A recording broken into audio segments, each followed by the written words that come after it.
До денеска, значи до вечерва на полнок истекува рокот до кога група граѓани преку собирање на 1000 потписи може да достават листа за кандидати за пратеници во Собранието на Република Македонија во однос на изборите закажани за на 5 јуни. Сепак од оние информации кои што ги добиваме од Државната изборна комисија, односно од подрачните канцеларии на канцеларијата, е дека до денеска, значи до овој момент нема досега пријавено таква листа, па се поизвестно е дека така ќе остане со оглед на тоа што рокот нели истекува вечерва.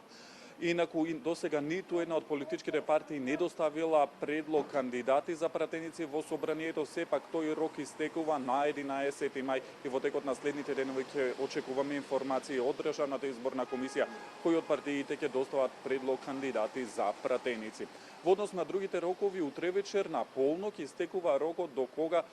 треба да бидат изберени, односно политичките партии да достават своји предлози за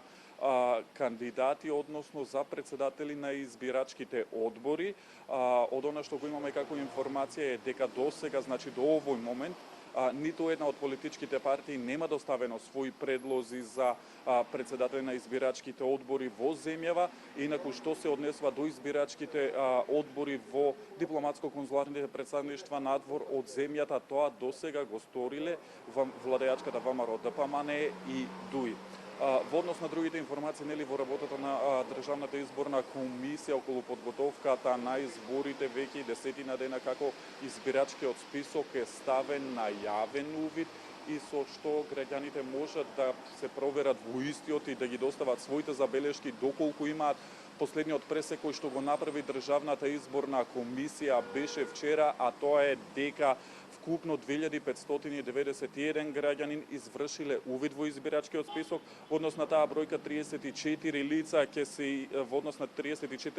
се извршат промени, 420 ќе се избришат, а 18 нови ќе се запишат. Веќе поголемата работа во однос на избирачкиот список што се однесува до Државната изборна комисија е речиси завршена. Значи беа спроведени теренските и административните проверки во однос на најголемиот број на граѓани, исто така во однос на вчерашната седница која што ја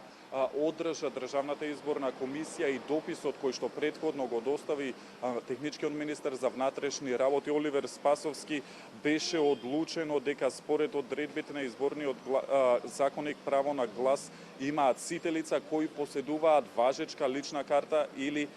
патна исправа, додека претходно Оливер Спасовски во укажувањето на ДЕК, повикувајќи се на законот за лична карта, посочи дека право на глас имаат само 1.694.000 избирачи со важечка лична карта, а не и оние 138.167